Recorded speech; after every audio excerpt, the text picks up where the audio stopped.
여러분, 혹시 요즘 이런 느낌을 받으신 적 있으신가요? 아침에 눈을 뜨면 뭔가 달라진 것 같은데 정확히 뭐라고 설명할 수 없는 그 느낌. 평소처럼 커피를 마시고 평소처럼 하루를 시작하는데 어딘가 모르게 세상이 다르게 보이는 순간. 마치 지금까지 흐릿한 안경을 쓰고 살았는데 갑자기 누군가 그 안경을 벗겨준 것처럼. 이건 단순한 기분 변화가 아닙니다. 이건 여러분의 내면 깊은 곳에서 무언가가 깨어나고 있다는 신호일 수 있어요. 칼 융은 이것을 우리 영혼 속에서 타오르기 시작하는 불꽃이라고 표현했습니다. 그 불꽃이 한번 타오르기 시작하면 우리는 더 이상 예전의 우리로 돌아갈 수 없게 됩니다. 오늘 이 시간 저는 여러분과 함께 이 신비로운 여정의 8가지 신호에 대해 이야기하려 합니다. 이 8가지 신호를 알아차리는 순간 여러분은 자신의 삶이 얼마나 깊은 변화를 겪고 있는지 깨닫게 될 거예요. 첫 번째 신호는 고독에 대한 갈망입니다. 이상하게 들릴 수도 있어요. 우리 사회는 늘 함께하는 것을 강조하니까요. 특히 한국에서는 더욱 그렇죠. 회식 문화, 모임 문화, 끊임없이 누군가와 연결되어 있어야 한다는 압박. 그런데 어느 날 문득 그 모든 것들이 무겁게 느껴지기 시작합니다. 친구들과의 수다도, 가족들과의 저녁 식사도, 심지어 사랑하는 사람과의 대화조차도 때로는 소진되는 느낌이 들어요. 이건 그들을 사랑하지 않아서가 아닙니다. 오히려 정반대예요. 여러분의 영혼이 자신과 대화할 시간을 요구하고 있는 거예요. 윤근 내면의 목소리를 듣기 위해서는 외부의 소음으로부터 멀어져야 한다고 말했습니다. 우리가 끊임없이 다른 사람들의 의견과 기대, 판단 속에 살고 있으면 정작 우리 자신의 진짜 목소리를 들을 수 없게 되거든요. 그래서 이 고독에 대한 갈망은 사실 아주 건강한 신호입니다. 여러분의 내면이 말하고 있는 거예요. 이제 나를 들여다볼 시간이야 라고요. 이 시기에 많은 분들이 혼란을 느낍니다. 나는 사회성이 떨어지는 걸까? 나는 이기적인 사람이 된 걸까? 아닙니다. 여러분은 단지 성장하고 있는 겁니다. 나무가 뿌리를 깊이 내리기 위해서는 땅속 어둠 속에서 시간을 보내야 하듯이 우리 영혼도 깊어지기 위해서는 내면의 어둠과 고요 속에서 시간을 보내야 해요. 이 고독의 시간 동안 여러분은 자신이 누구인지, 무엇을 진정으로 원하는지, 어떤 삶을 살고 싶은지에 대한 답을 찾기 시작할 겁니다. 많은 분들이 이 시기에 새벽을 좋아하게 됩니다. 세상이 아직 잠들어 있을 때, 그 고요한 시간에 커피 한 잔을 마시며 창밖을 바라보는 시간, 아무도 여러분에게 무언가를 요구하지 않는 그 시간, 바로 그 시간이 여러분의 영혼이 숨 쉬는 시간입니다. 이 고독을 두려워하지 마세요. 오히려 그 안으로 들어가 보세요. 그곳에서 여러분은 자신의 가장 진실한 모습을 만나게 될 테니까요. 두 번째 신호는 삶의 의미에 대한 깊은 질문입니다. 어느 날 갑자기 지금까지 당연하게 여겼던 모든 것들이 의문으로 다가옵니다. 나는 왜 이 일을 하고 있지? 이 관계는 정말 나에게 의미가 있나? 내가 추구하는 성공이란 게 대체 뭐지? 이런 질문들이 밤마다 머릿속을 맴돌기 시작해요. 잠들기 전 출근길 지하철에서 회의 중에도 문득문득 떠오르는 이 질문들. 처음에는 불편합니다. 왜냐하면 이 질문들은 우리가 지금까지 안전하다고 믿었던 삶의 토대를 흔들기 때문이에요. 윤근 인생의 전반부에서 우리는 외부 세계를 정복하는 데 집중하지만 인생의 후반부에서는 내면 세계를 탐험해야 한다고 말했습니다. 우리는 학교를 졸업하고 직장을 구하고 가정을 꾸리고 사회적 지위를 얻기 위해 달려왔어요. 그런데 어느 순간 그 모든 것을 이뤘는데도 여전히 뭔가 허전한 느낌이 드는 거예요. 이게 다인가? 라는 질문이 가슴속에서 울려 퍼집니다. 이 질문은 무척 고통스러울 수 있어요. 특히 한국 사회에서는 더욱 그렇죠. 우리는 명확한 목표와 성취를 중요하게 여기는 문화 속에서 살아왔으니까요. 좋은 대학, 좋은 직장, 좋은 배우자, 이런 것들을 이루면 행복할 거라고 배워왔어요. 그런데 막상 이루고 나니 행복이 자동으로 따라오지 않더라는 거죠. 오히려 더 큰 공허함이 밀려올 때도 있습니다. 하지만 이 질문이야말로 진정한 성장의 시작입니다. 융은 이것을 개성화 과정의 시작이라고 불렀어요. 우리가 사회가 요구하는 역할에서 벗어나 진정한 자기 자신이 되어가는 과정. 이 과정에서 우리는 껍데기를 하나씩 벗어던지게 됩니다. 다른 사람들의 기대, 사회의 기준, 심지어 우리 자신이 스스로에게 씌워놓은 틀까지도요. 이 시기에 많은 분들이 자기계발서를 읽기 시작합니다. 철학책에 손을 대고 명상을 시작하고 영적인 주제에 관심을 갖게 되죠. 이건 우연이 아닙니다. 여러분의 영혼이 더 깊은 의미를 갈구하고 있는 거예요. 표면적인 성공이 아니라 진정한 만족, 외부의 인정이 아니라 내면의 평화, 이런 것들을 찾기 시작하는 거죠. 이 질문들을 회피하지 마세요. 불편하더라도 정면으로 마주하세요. 왜냐하면 이 질문들의 답을 찾아가는 과정 자체가 여러분을 더 깊고 풍요로운 인간으로 만들어줄 테니까요. 그리고 놀랍게도 이 질문들에 대한 답은 외부가 아니라 여러분 내면에 이미 존재합니다. 단지 그동안 소음 속에 묻혀 있었을 뿐이죠. 세 번째 신호는 과거의 상처가 표면으로 떠오르는 것입니다. 이건 아마도 가장 고통스러운 신호일 거예요. 오래전에 묻어두었다고 생각했던 기억들, 이미 극복했다고 믿었던 아픔들이 갑자기 생생하게 되살아납니다. 어린 시절의 상처, 이별의 아픔, 실패의 기억, 누군가에게 받은 상처들, 이 모든 것들이 마치 어제 일처럼 느껴지는 순간들이 찾아와요. 왜 이런 일이 일어날까요? 융은 우리의 무의식을 커다란 저수지에 비유했습니다. 우리가 감당할 수 없어서 또는 너무 아파서 억눌러 놓았던 감정들이 모두 그곳에 저장되어 있어요. 우리는 그것들을 잊었다고 생각하지만 사실은 그저 깊이 묻어둔 것뿐입니다. 그리고 우리의 영혼이 진정으로 성장하려면 이 묻혀있던 것들을 꺼내서 제대로 마주해야 해요. 이게 왜 지금 일어나는 걸까요? 바로 여러분이 이제 그것을 다룰 준비가 되었기 때문입니다. 여러분의 영혼이 더 강해졌고, 더 성숙해졌고, 이제는 과거의 그림자와 마주할 용기가 생긴 거예요. 이건 여러분이 약해져서가 아니라 오히려 강해졌기 때문에 일어나는 일입니다. 많은 분들이 이 시기에 밤에 잠을 잘 못 자게 됩니다.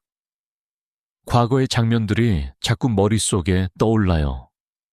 그때 그렇게 말할 걸, 그때 그렇게 행동할 걸 하는 후회들, 또는 누군가에게 받은 상처가 마치 어제 일처럼 생생하게 느껴지죠.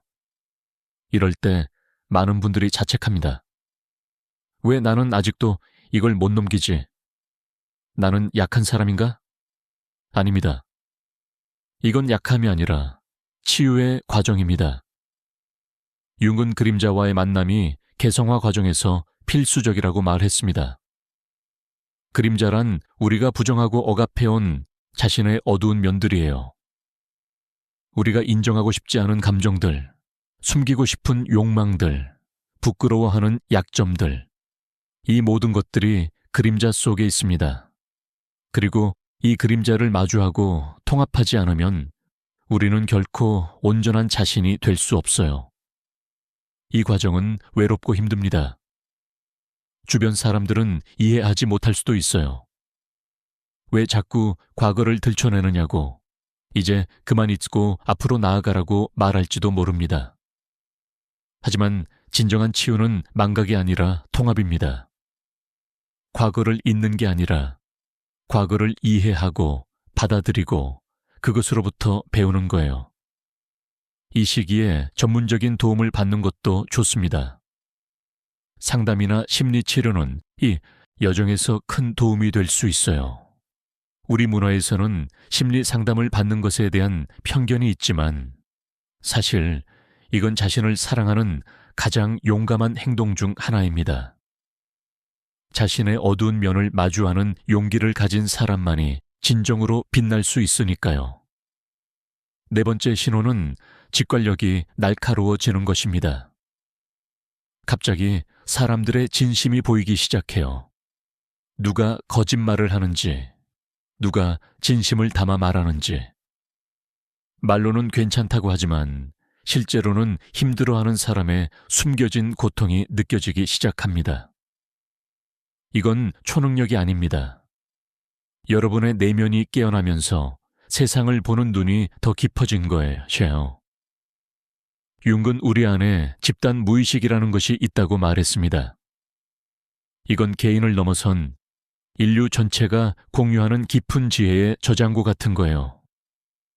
우리가 내면으로 깊이 들어갈수록 이 집단 무의식과 연결되기 시작합니다.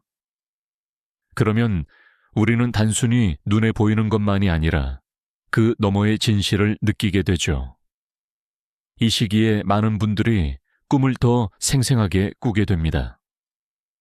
그리고 그 꿈들이 단순한 잠꼬대가 아니라 뭔가 중요한 메시지를 담고 있다는 걸 느껴요. 윤근 꿈을 무의식이 의식에게 보내는 편지라고 했습니다. 우리가 깨어있을 때는 놓치는 것들을 무의식은 알고 있어요. 그래서 꿈을 통해 우리에게 알려주는 거죠. 직관이 발달하면 일상생활도 달라집니다. 어떤 결정을 내려야 할 때 머리로 따지기 전에 가슴이 먼저 반응해요. 이 사람과 함께 있으면 안 된다는 느낌, 이 일은 하지 말아야 한다는 감각, 또는 반대로 논리적으로는 이해가 안 되는데 이 길이 맞다는 확신, 이런 것들이 점점 강해집니다. 처음에는 이 직관을 믿기가 두렵습니다. 특히 우리 사회는 논리와 이성을 중요시하니까요. 근거가 뭐야? 왜 그렇게 생각해? 라는 질문들에 답하기 어려울 때가 많아요. 그냥 느낌이야 라고 말하면 비합리적이라는 소리를 듣기 쉽죠. 하지만 융은 직관도 하나의 중요한 인식 기능이라고 말했습니다. 사고, 감정, 감각과 함께 직관은 우리가 세상을 이해하는 4가지 방식 중 하나예요. 직관을 발달시키려면 연습이 필요합니다. 작은 것부터 시작하세요. 누군가를 만나기 전에 잠깐 멈춰서 이 사람에 대해 어떤 느낌이 드는지 체크해 보는 거예요. 결정을 내리기 전에 머리의 목소리뿐만 아니라 가슴의 목소리도 들어보는 겁니다. 그리고 그 직관을 따랐을 때 어떤 일이 일어나는지 관찰해 보세요. 놀랍게도 많은 경우 여러분의 직관이 옳았다는 걸 발견하게 될 거예요. 이 직관력은 여러분을 더 깊은 자기 이해로 이끌어줍니다. 왜냐하면 직관은 여러분의 가장 깊은 자아, 윤기말한 자기와 연결되어 있기 때문이에요. 이 자기는 여러분의 진정한 본질이고 여러분이 태어날 때부터 가지고 있던 고유한 청사진입니다. 직관을 따르는 것은 결국 이 진정한 자기의 목소리를 따르는 것이에요. 5번째 신호는 창의성의 폭발입니다. 갑자기 뭔가를 만들고 싶은 충동이 생깁니다. 글을 쓰거나 그림을 그리거나 음악을 만들거나 정원을 가꾸거나 형태는 다양하지만 핵심은 같아요. 내면의 무언가를 외부로 표현하고 싶은 욕구. 이건 단순한 취미가 아닙니다. 이건 여러분의 영혼이 자신을 표현하려는 것입니다.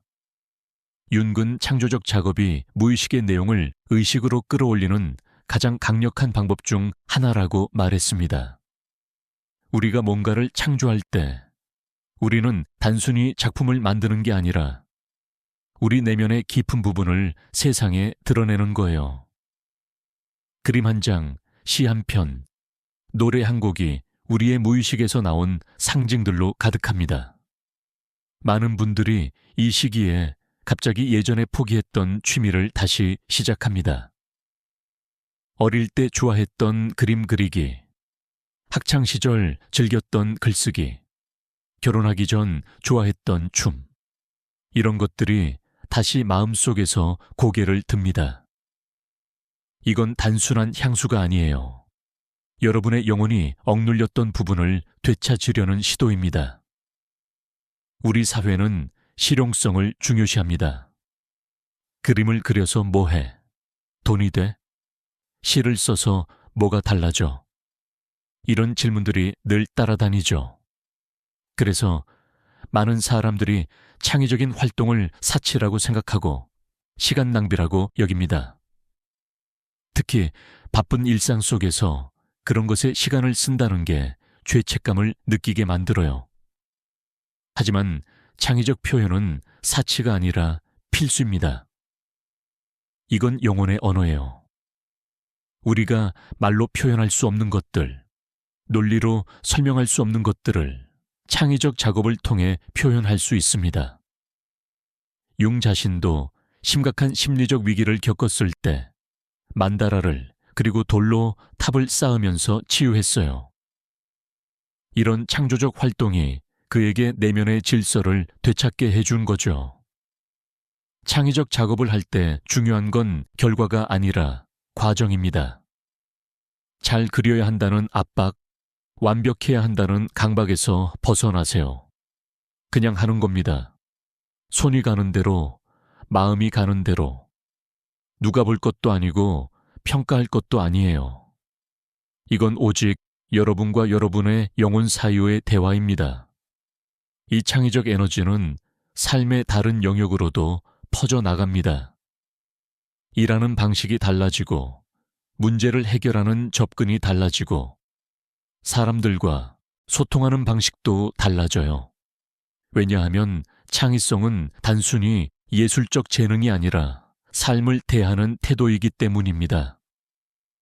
더 유연하고, 더 개방적이고, 더 호기심 있게 세상을 바라보는 자세죠. 6번째 신호는 관계의 재평가입니다. 어느 날 문득 깨닫게 됩니다. 내 주변의 사람들이 정말로 나를 이해하고 있을까? 이 관계들이 진정으로 내게 의미가 있을까? 이런 질문들이 떠오르면서 자연스럽게 관계의 지도가 바뀌기 시작해요. 어떤 사람들은 가까워지고 어떤 사람들은 멀어집니다. 이건 여러분이 냉정해져서가 아니라 더 진실해지고 있기 때문입니다. 융은 우리가 다른 사람들에게 투사하는 것에 대해 많이 이야기했습니다. 투사란 우리 내면의 것을 다른 사람에게서 본다고 착각하는 거예요. 우리는 종종 상대방을 있는 그대로 보는 게 아니라 우리가 보고 싶은 모습으로 봅니다. 또는 우리가 두려워하는 모습으로 보기도 하죠. 그래서 관계는 늘 복잡하고 어려운 겁니다. 내면이 깨어나면서 이런 투사들을 알아차리기 시작합니다. 아, 내가 이 사람을 좋아한 건 실제로 그 사람이 그런 사람이어서가 아니라 내가 그렇게 되고 싶었기 때문이구나. 또는 내가 이 사람을 싫어한 건 그 사람의 문제가 아니라 내가 인정하고 싶지 않은 나의 모습을 그 사람에게서 봤기 때문이구나. 이런 깨달음들이 찾아옵니다. 이 깨달음은 관계를 더 건강하게 만듭니다. 우리가 상대방에게 불가능한 기대를 하지 않게 되고 상대방을 있는 그대로 받아들일 수 있게 되니까요. 동시에 우리 자신도 있는 그대로 드러낼 용기가 생깁니다. 더 이상 누군가를 기쁘게 하기 위해 가면을 쓸 필요가 없어지는 거죠. 이 시기에 오래된 관계가 끝나기도 합니다. 이건 슬픈 일이지만 때로는 필요한 일입니다. 어떤 관계들은 우리가 성장하면서 자연스럽게 수명을 다하게 돼요. 학창 시절의 친구, 옛 직장 동료, 심지어 가족 관계조차도 거리가 생길 수 있습니다. 이럴 때 죄책감을 느낄 필요는 없어요. 사람들은 각자의 속도로 성장하고 각자의 길을 갑니다. 그 길이 어느 지점에서 갈라지는 건 자연스러운 일입니다. 반대로 새로운 관계들이 시작되기도 합니다. 같은 여정을 걷고 있는 사람들, 비슷한 질문을 던지는 사람들, 깊은 대화를 나눌 수 있는 사람들, 이런 사람들을 만나게 되면 마치 오랜 친구를 다시 만난 것 같은 느낌이 들어요. 영혼의 수준에서 서로를 알아보는 거죠. 이런 관계들은 표면적인 친분이 아니라 깊은 이해와 공감을 바탕으로 합니다. 관계의 재평가는 고독하고 외로운 과정일 수 있습니다. 특히 한국처럼 관계를 중요시하는 문화에서는 더욱 그래요. 사람들이 이해하지 못할 수도 있습니다. 왜 갑자기 달라졌어? 왜 예전처럼 안 만나? 이런 질문들이 부담스러울 수 있죠. 하지만 진정한 관계는 양이 아니라 질입니다. 100명의 얕은 친구보다 1명의 진정한 친구가 훨씬 더 의미 있어요. 7번째 신호는 몸의 변화입니다. 이건 아주 실질적인 신호예요. 갑자기 음식 취향이 바뀝니다. 평소에 좋아하던 음식이 더 이상 당기지 않고 전에는 관심 없던 음식이 먹고 싶어져요. 또는 더 건강한 음식을 찾게 되고 몸에 무엇을 넣는지에 대해 더 의식하게 됩니다. 이건 단순한 입맛의 변화가 아닙니다. 여러분의 몸이 새로운 에너지를 요구하고 있는 거예요. 윤근 몸과 마음을 분리된 것으로 보지 않았습니다. 정신신체의학이라는 개념을 발전시킨 사람 중 하나였죠. 우리의 심리 상태는 몸에 영향을 미치고 몸의 상태는 심리에 영향을 미칩니다. 이 둘은 하나의 시스템이에요. 그래서 내면이 변화하면 몸도 자연스럽게 변화합니다. 많은 분들이 이 시기에 운동을 시작합니다. 요가, 명상, 산책, 등산, 격렬한 운동보다는 몸과 대화할 수 있는 부드러운 활동들을 선호하게 돼요. 이런 활동들을 하면서 자신의 몸을 새롭게 느끼게 됩니다. 아, 내 몸이 이렇게 긴장하고 있었구나. 여기가 이렇게 아팠구나. 이런 자각들이 생기죠. 수면 패턴도 변할 수 있습니다. 더 일찍 자고 싶어지거나, 더 늦게까지 깨어있고 싶어지거나, 꿈을 더 많이 꾸게 되거나, 반대로 깊은 잠에 빠지게 되거나, 이 모든 것들이 여러분의 내면이 재조정되고 있다는 신호입니다. 몸은 새로운 진동수에 맞춰지고 있어요. 때로는 설명할 수 없는 신체 증상들이 나타나기도 합니다. 병원에 가봐도 아무 이상이 없다고 하는데 분명히 뭔가 불편한 느낌. 이럴 때 많은 사람들이 불안해합니다. 나한테 무슨 큰 병이 있는 건 아닐까? 하지만 종종 이런 증상들은 억압된 감정이 몸을 통해 표현되는 것입니다. 융은 이것을 신체화라고 불렀어요. 우리가 감정을 충분히 느끼지 못하거나 표현하지 못하면 그 감정이 몸의 증상으로 나타난다는 거죠. 이럴 때 필요한 건 몸의 소리를 듣는 겁니다. 몸이 뭐라고 말하고 있는지, 어떤 메시지를 전하려고 하는지, 두통이 계속되면 단순히 진통제를 먹는 게 아니라 내가 지금 무엇 때문에 머리가 아픈지 물어보는 거예요. 소화가 안 되면 소화제만 먹는 게 아니라 내가 지금 무엇을 소화하지 못하고 있는지 생각해 보는 겁니다. 몸은 우리의 무의식이 말하는 또 다른 언어입니다. 그 언어를 배우고 귀 기울이고 존중하는 것, 그것이 진정한 치유의 시작이에요. 우리가 몸과 친구가 되면 몸은 우리에게 놀라운 지혜를 가르쳐 줍니다. 언제 쉬어야 하는지, 무엇이 필요한지, 어떤 길로 가야 하는지 몸은 알고 있어요. 8번째이자 마지막 신호는 시간 감각의 변화입니다. 갑자기 시간이 다르게 느껴지기 시작합니다. 어떤 순간은 영원처럼 길게 느껴지고 어떤 시간은 순식간에 지나가요. 과거와 현재와 미래의 경계가 흐릿해지는 경험을 하기도 합니다. 마치 모든 시간이 지금 이 순간에 공존하는 것 같은 느낌. 이건 여러분이 선형적 시간을 넘어서 더 깊은 시간의 차원으로 들어가고 있다는 신호입니다. 윤근 동시성이라는 개념을 제시했습니다. 인과관계로 설명할 수 없지만 의미 있게 연결된 사건들.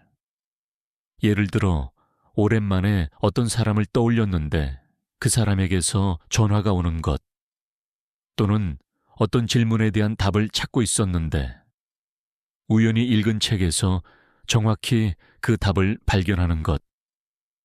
이런 일들이 점점 더 자주 일어나기 시작해요. 처음에는 이런 일들을 단순한 우연이라고 생각합니다.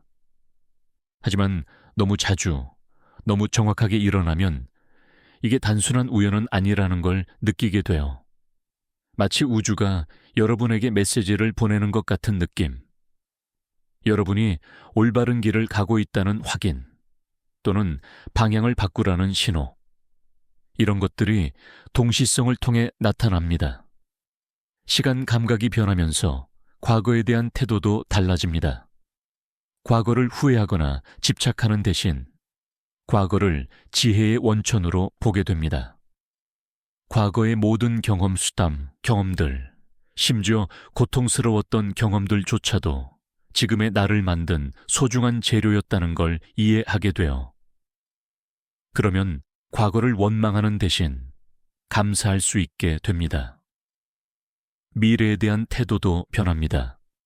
불안하게 미래를 걱정하는 대신 미래를 신뢰하게 됩니다. 모든 것이 제때 일어나고 모든 것이 이유가 있다는 믿음. 이건 맹목적인 낙관이 아니라 삶의 흐름에 대한 깊은 신뢰예요. 강물이 바다로 흘러가듯이 우리의 삶도 그렇게 자연스럽게 흘러간다는 이해. 이 시기에 많은 분들이 지금 이 순간에 더 집중하게 됩니다. 과거도 아니고 미래도 아닌 바로 지금. 이 순간 마시는 차의 맛, 이 순간 부는 바람의 느낌, 이 순간 들리는 새소리.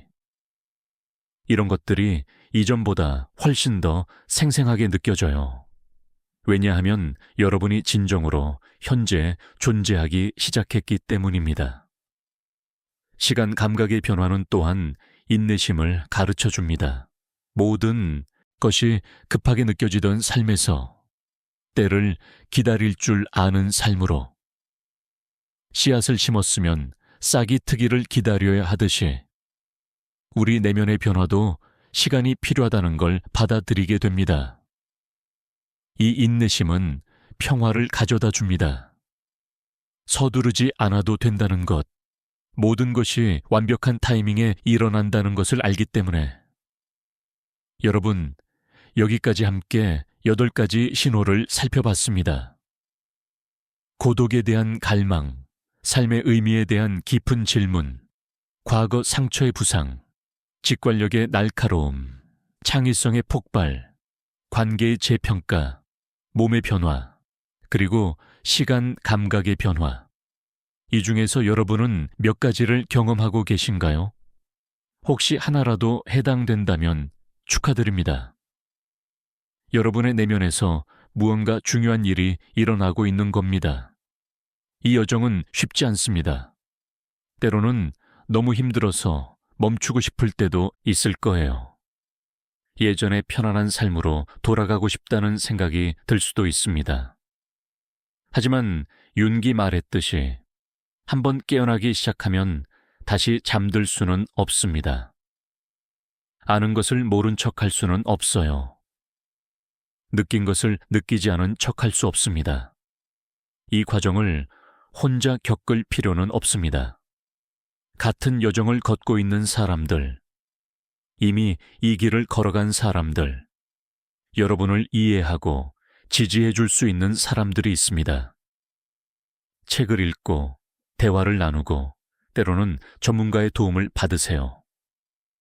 이건 약함의 표시가 아니라 지혜로운 선택입니다. 무엇보다 중요한 것은 자신에게 친절하라는 겁니다. 이 여정에서 완벽할 필요는 없어요. 때로는 실수하고, 때로는 넘어지고, 때로는 길을 잃을 수도 있습니다. 그게 다 정상입니다. 그게 바로 인간이라는 것이고, 그게 바로 성장이라는 겁니다. 자신을 너무 몰아붙이지 마세요. 자신에게 시간을 주세요. 이 내면의 불꽃은 여러분을 파괴하려는 게 아닙니다. 오히려 정반대예요. 이 불꽃은 여러분을 정화하고 변화시키고 진정한 자신으로 거듭나게 하려는 겁니다. 금이 순수해지기 위해서는 불을 거쳐야 하듯이 우리의 영혼도 이 내면의 불꽃을 통해 순수해집니다. 불필요한 것들이 타서 없어지고 진짜 본질만 남게 되는 거죠.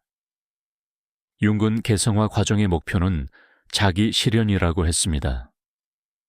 자기 실현이란 우리가 태어날 때부터 가지고 있던 잠재력을 완전히 꽃피우는 것을 의미해요.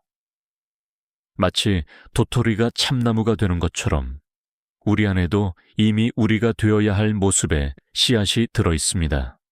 이 여정은 그 씨앗을 발화시키고 키우고 결국 아름다운 나무로 성장시키는 과정입니다. 이 나무는 누구의 나무와도 다를 겁니다. 여러분만의 독특한 모양, 여러분만의 독특한 향기, 여러분만의 독특한 아름다움. 다른 사람과 비교할 필요가 없어요. 소나무가 벚나무를 부러워할 필요가 없듯이 여러분도 다른 사람이 될 필요가 없습니다. 여러분은 온전한 여러분이 되면 되는 겁니다. 한국 사회는 때로 개인보다 집단을, 독특함보다 조화를 강조합니다. 그래서 자신만의 길을 가는 게 더 용기가 필요할 수 있어요.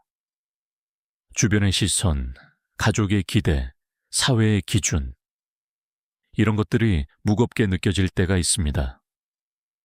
하지만 기억하세요. 여러분이 진정한 자신이 될 때, 여러분은 세상에 가장 큰 선물을 주는 겁니다. 가짜 버전의 여러분이 100명 있는 것보다 진짜 여러분 한 명이 훨씬 더 가치 있어요. 이 내면의 불꽃을 키우세요. 작은 일상 속에서도, 큰 결정 앞에서도. 매일 아침 일어나서 자신에게 물어보세요. 오늘 나는 어떻게 더 진실한 나로 살 수 있을까? 이 질문 하나가 여러분의 하루를, 그리고 결국 여러분의 인생을 완전히 바꿔놓을 겁니다. 불꽃은 때로 약해 보일 수 있습니다. 바람에 꺼질 것 같고, 비에 젖을 것 같고, 어둠에 삼켜질 것 같아 보여요. 하지만 진짜 불꽃은 결코 꺼지지 않습니다. 오히려 역경을 통해 더 강해집니다. 여러분, 내면의 불꽃도 그래요. 아무리 어려운 상황이 와도 그 불꽃은 계속 타오를 겁니다. 왜냐하면 그건 여러분의 본질이기 때문입니다. 주변을 둘러보세요. 여러분만 이 여정을 걷고 있는 게 아닙니다. 수많은 사람들이 같은 길을 걷고 있어요. 서로 다른 속도로, 서로 다른 방식으로, 하지만 같은 목적지를 향해. 우리는 혼자가 아닙니다. 우리는 함께 깨어나고 있는 인류의 일부입니다. 이 시대, 지금 이 순간, 지구 곳곳에서 수많은 영혼들이 깨어나고 있어요. 이건 우연이 아닙니다. 이건 시대의 요청입니다. 우리가 살고 있는 이 세상은 변화를 필요로 하고 그 변화는 바깥이 아니라 안에서부터 시작됩니다. 한 사람 한 사람이 자신의 내면을 치유하고 자신의 진실을 찾고 자신의 빛을 밝힐 때 세상도 함께 밝아집니다. 여러분의 개인적인 여정이 사실은 집단적인 변화의 일부인 거예요. 그러니 이 여정을 두려워하지 마세요. 이 불꽃을 환영하세요. 이 변화를 받아들이세요. 여러분은 새로운 사람이 되고 있는 게 아닙니다. 여러분은 마침내 진짜 여러분이 되고 있는 겁니다. 그동안 겹겹이 쌓인 가면들, 역할들, 기대들을 하나씩 벗어던지고 그 안에 있던 본래의 여러분을 드러내고 있는 거예요. 이 본래의 여러분은 완벽하지 않을 수 있습니다. 상처도 있고 약점도 있고 두려움도 있을 거예요. 하지만 그게 바로 인간의 아름다움입니다. 완벽함이 아니라 진실함, 겉으로 보이는 모습이 아니라 속에서 느끼는 것, 그게 우리를 진정으로 연결시켜주고 의미 있게 만들어줍니다. 마지막으로 이것만 기억하세요. 이 여정에는 끝이 없습니다. 우리는 평생 배우고 성장하고 변화합니다. 어떤 지점에 도달하면 모든 게 완성된다는 환상을 버리세요. 삶은 목적지가 아니라 과정입니다. 그리고 그 과정 자체가 아름다운 겁니다. 매 순간, 매 단계마다 새로운 발견이 있고 새로운 깨달음이 있어요. 여러분의 내면에서 타오르는 이 불꽃을 축복하세요. 이 불꽃은 여러분을 파괴하는 게 아니라 여러분을 자유롭게 합니다. 낡은 것을 태워 없애고 새로운 것이 자랄 공간을 만들어줍니다. 때로는 그 과정이 고통스러울 수 있지만 그 끝에는 해방이 있습니다. 진정한 자유, 진정한 평화, 진정한 기쁨이 있어요. 그러니 용기를 내세요. 이 여정을 계속 걸어가세요. 여러분은 혼자가 아닙니다. 여러분의 내면에는 모든 지혜가 있고 여러분의 주변에는 도움의 손길이 있습니다. 그리고 무엇보다 여러분 안에는 이미 여러분이 찾고 있는 모든 것이 있습니다. 그저 그것을 발견하고 인정하고 세상에 드러내기만 하면 됩니다. 여러분의 여정에 축복을 보냅니다.